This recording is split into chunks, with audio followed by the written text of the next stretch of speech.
Sahabat YKB, senang dapat menjumpai saudara dalam acara Wasiat Kekal, berupa renungan firman Tuhan yang memandu kehidupan kita. Saya Pendeta Hobert Ospara dari GKI Ciledug Raya. Renungan kita hari ini, hari Selasa tanggal 18 April 2023, berjudul Musuh Terakhir. Didasarkan pada 1 Korintus 15 ayat 19 hingga ayatnya yang ke-28. Mari kita berdoa sebelum kita merenungkan kebenaran firman Tuhan. Mari kita berdoa. Ya Allah, kami bersyukur Tuhan kembali memberikan kepada kami satu hari lagi kehidupan untuk kami dapat hayati, untuk kami dapat jalani. Dalam penghayatan kami akan kasih Allah, tolonglah kami dapat mengerti, memahami, dan menjalani hidup kami seturut dengan kebenaran firman Tuhan.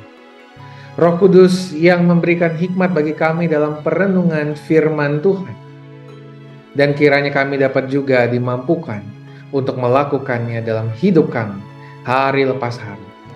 Dalam nama Tuhan kami Yesus Kristus kami berdoa. Amin. Sahabat YKB yang terkasih, yang akan menjadi pusat permenungan kita adalah 1 Korintus 15 ayat 26. Demikianlah firman Tuhan. Musuh yang terakhir yang dibinasakan ialah maut. Sahabat YKB, dosa pada hakikatnya bukan sekedar pelanggaran. Di dalam dosa terkandung kematian kekal, sebab upah dosa ialah maut. Demikianlah yang dituliskan dalam Roma 6 ayat 23.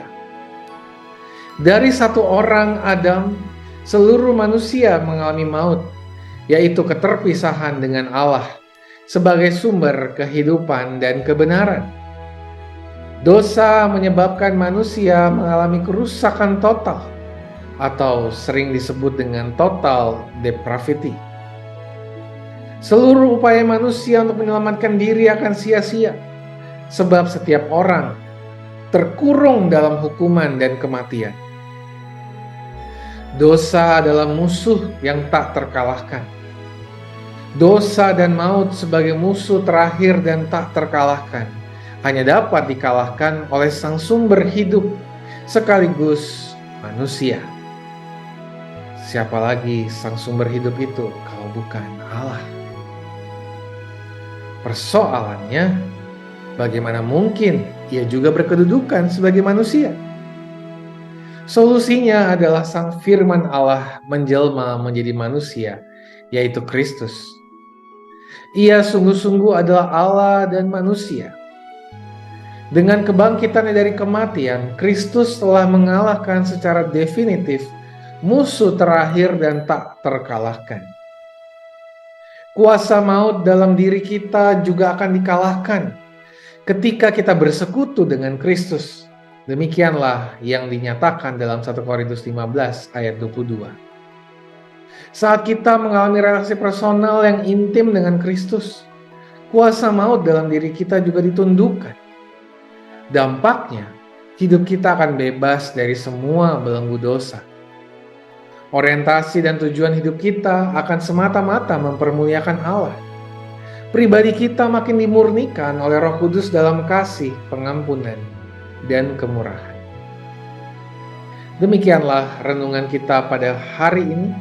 Mari kita berdoa.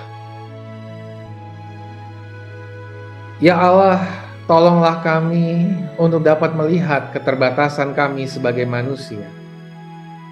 Sebagai manusia kami menyadari kami lemah. Sebagai manusia kami menyadari kami terbatas. Kami bergumul dengan dosa-dosa kami. Tapi syukur kepada Allah yang telah memberikan Tuhan kami Yesus Kristus, yang adalah Allah tetapi juga Sang Firman yang menjadi manusia. Maka tolonglah kami untuk dapat menjaga keintiman kami dengan Kristus, menjaga persekutuan kami dengan Kristus, sehingga hidup kami dapat semakin dimampukan untuk menjalaninya dalam kasih, pengampunan, dan kemurahan Allah.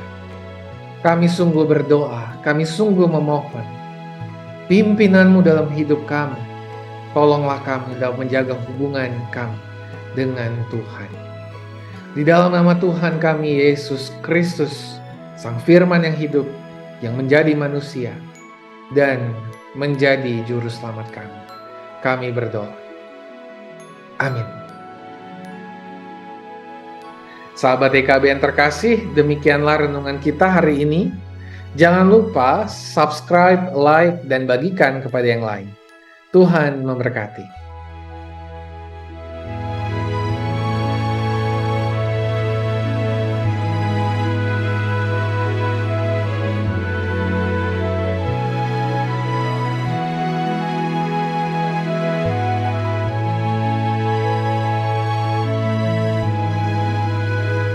Sahabat, mari dukung pelayanan dan pekabaran Injil melalui YKB dengan membagikan link acara ini kepada sebanyak mungkin orang.